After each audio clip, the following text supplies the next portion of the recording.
Fair enough. So points to Io. Thank you, Io. Good grief.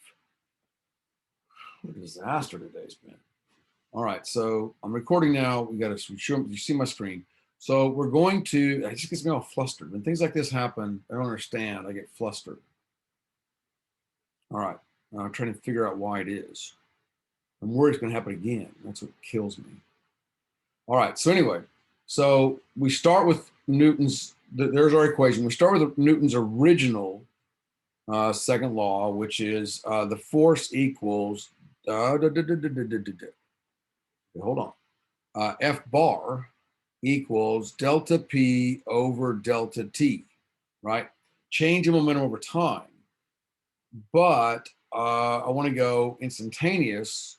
So I say, okay, force then equals the limit as delta T goes to 0 of delta P over delta T. And that equals dP dt. Okay. So I just want to throw in the calculus there. Let's establish that. So that's Newton's original, as is on our equation sheets, as we learned earlier, the original second law. Now, what's my next move? I got to get from here to here. And then I know, okay, it's the same thing. So if I can get from here to here,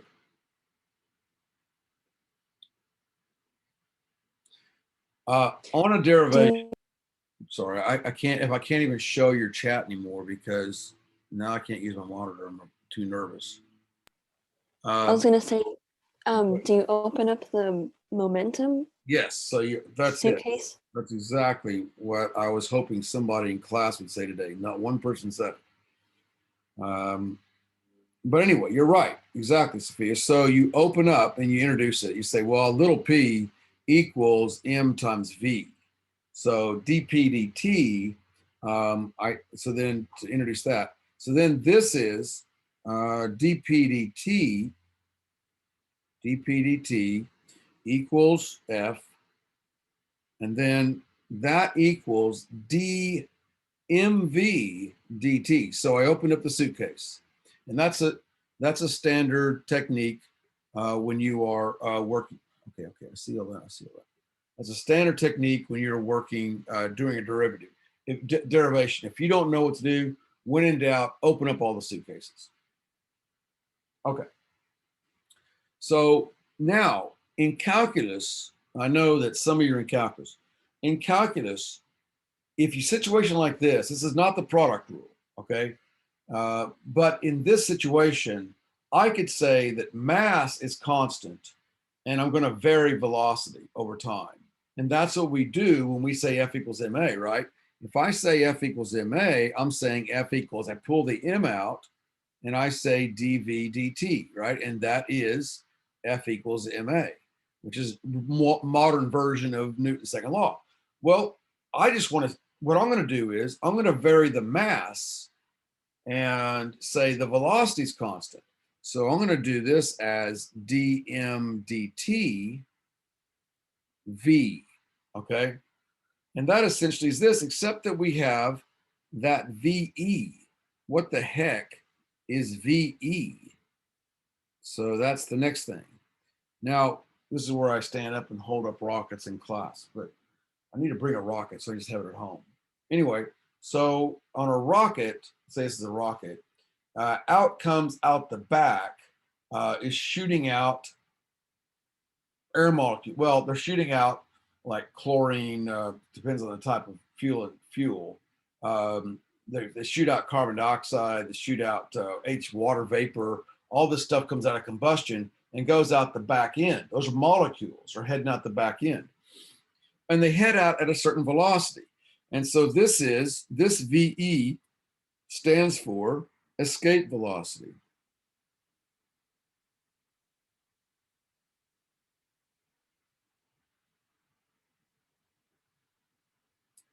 And that's the escape velocity out the back of the rocket. But it's not, I made this mistake in college when I was taking this test. Like the rocket was going at 200 miles an hour. The air was escaping out the back at 600 miles an hour. And so when I came to do the V, I thought I'd be smart and make it relative velocity, right? 200 minus 600, which really made it 400 miles an hour relative to the Earth. But that's not what you do. This has to be relative to the rocket. Okay. Relative to the rocket, that's escape velocity. So if in my class in college, I should have said that the escape velocity was 600 meters a second, because that it's like it's a frame of reference. Okay, the frame of reference is the thing that isn't moving. Remember those problems we had where like Kevin is skating towards Russ and Kevin throws the medicine ball, right? And then Russ. So the question, the thing is, well, we would say the velocity of the medicine ball relative to the ground is 20 meters a second. Or we would say the velocity of the medicine ball relative to Kevin is 20 meters a second. See the difference? So in this case, on the VE, it's always the velocity of the escaping gas or whatever it is relative to the rocket or whatever it is that's being thrusted. Okay, so that's escape velocity. But normally you say it this way. You say it like this. Newton wins this time. Most people say m dot VE. Okay. There's other things that get involved there. We're going to leave those alone. And that's probably good enough. Let me look at somebody else's. This was other hours. Yeah, this was, here's the second hour. Okay. So that's from today. But they're all say the same thing. Okay, so that's thrust equation. I'm not going to do a problem on that yet. I'm going to let that kind of sit in your head for a little while. Then we'll come back and do a problem on that. What we worked on next in class was simply working on 6.2. Now, 6.2 is a pretty easy worksheet, I must say. We're going to do 5 here together. Your homework for Thursday, now tomorrow we're just going over the test, but for Thursday, your homework is 1 through 4, and I gave them up to 4 stamps for that if they did a good job on all of them. So let's do number 5. This is kind of the method I want you to use, like we're going to do on 5 together. All right. So here we go. Not a hard problem, but it says determine the acceleration of a force. 25 newtons gives a 4 kilogram mass. The force has to overcome a frictional force of 5 newtons. Okay. So first thing we do is we write our,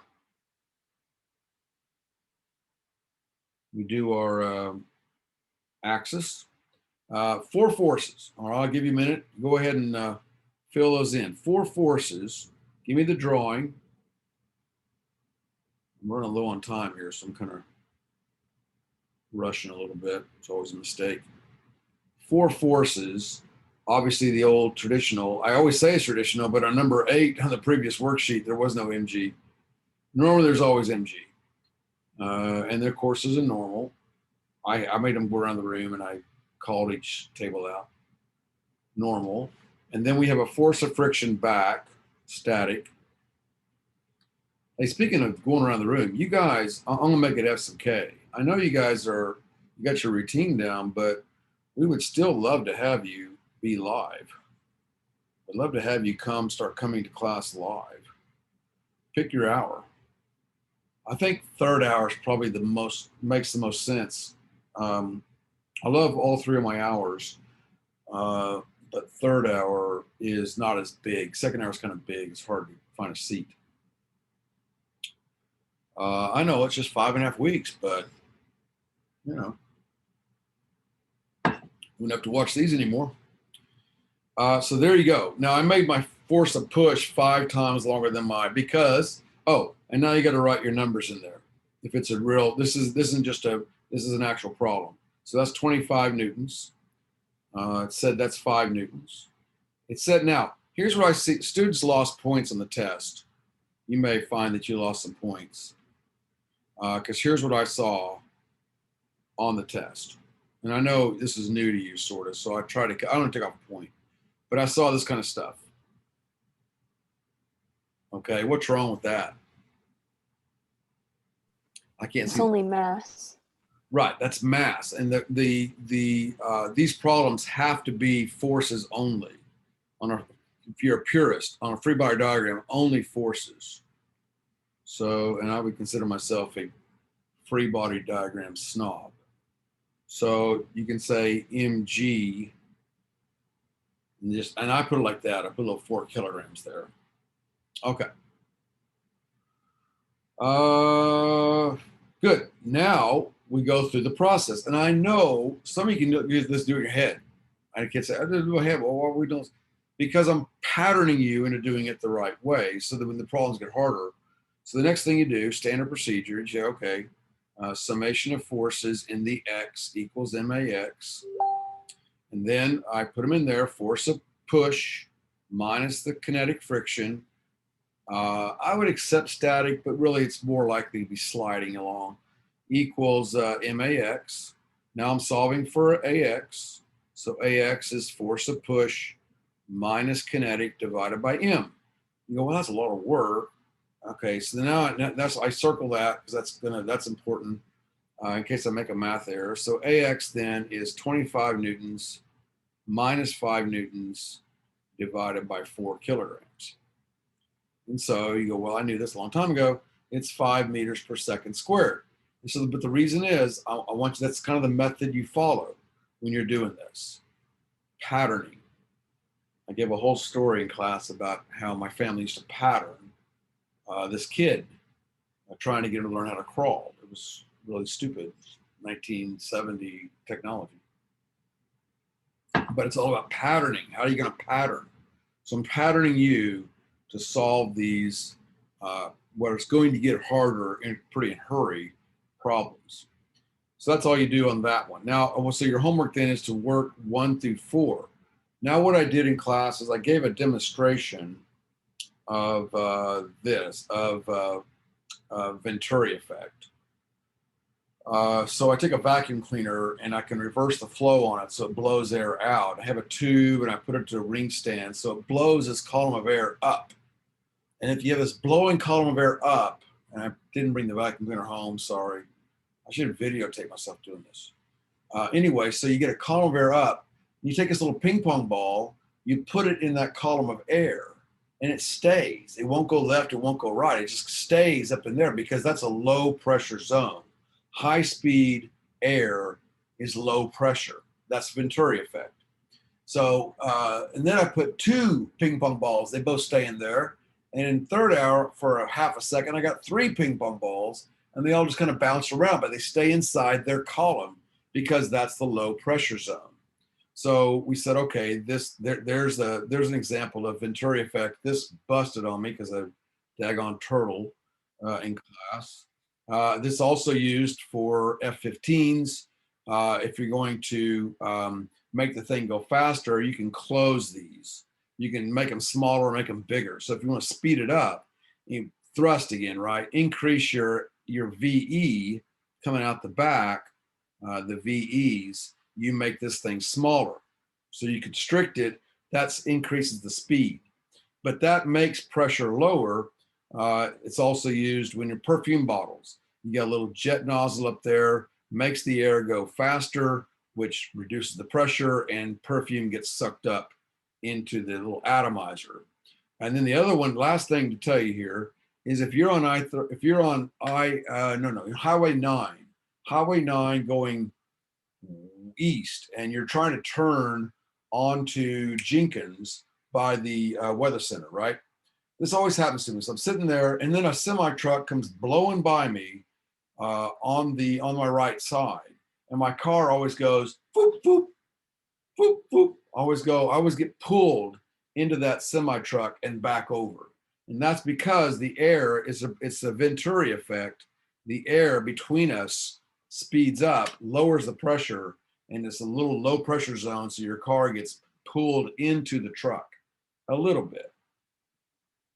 When I was younger in Park City, we used to try and get as close as we could to a train, which is really stupid. We were just bored. And you'd notice that vacuum pull you into the train. So I didn't ever get that close, but you could feel it. You could feel that low pressure as that train whizzed by you, that low pressure zone. It can be very dangerous because you can get sucked into those kind of things. So do not try that at home. All right, so couldn't show you the demo, but okay, thank goodness for IO telling me to make sure you hit the record button.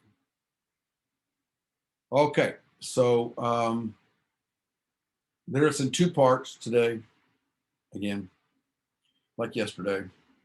I'll try and figure out what's going on here, why I keep losing juice. Mr. Rasky. Yeah. There's a question in the chat. Oh, okay. I now I can pull up the chat here. How does the pressure decrease? Why does it? Oh, hey, Tipton.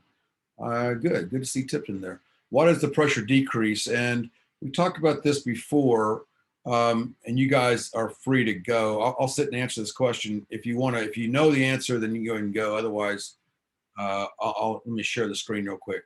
So I can answer this real fast. I have a slide on it. Hold on. Here we go. So we also did a little demo where you can take a piece of paper and you hold the paper down underneath your lips and you blow over it and the paper rises. And the reason is that when you blow, when you have a stream of air, air normally is going in all directions. I'm looking for all my old slides. Air normally, I think I killed that one. Daggone it. Air is normally going in Brownian motion, so all directions, it's hitting everything. And pressure is basically force per unit area. So when I blow and I force the air molecules to go in one direction, there's not as much air molecules going left or right. They're all going this way. And so therefore, there's less air molecules blowing out the other way, and therefore you reduce the pressure. You reduce the force of air molecules blowing in every which direction. You organize them into one stream. Oh, well, I didn't share that one. You organize them into one stream, and that's what lowers the pressure, is that air is going in it's all going in one direction, not all of it, but more of it's going in one direction than going out. And so therefore the atmospheric pressure, let me blow this up. Okay, so therefore right here, this is what I was trying to show. I thought I'd shared that. Therefore, if I'm blowing on a piece of paper, the air above, more air below is coming up and hitting air molecules, the bottom of the paper, than the top of the paper, because I'm forcing the air on the top to go this way instead. And so therefore there's the paper lifts. That's the basis of how an airplane wing works. Well, that's part of it, but air above is going faster than air below. That's Bernoulli's effect. But don't think that Bernoulli's effect is the reason why planes fly. That's one of the reasons. But if I can get that air above a wing to go faster, and you can do that, with different angles and just the shape, than it does below, that will cause that less air above to push down the wing. Therefore, the wing rises. Okay. So that was a very quick, and there's previous classes, we've gone over that in more detail. That was sort of a quick. Okay, now I'm going to stop recording.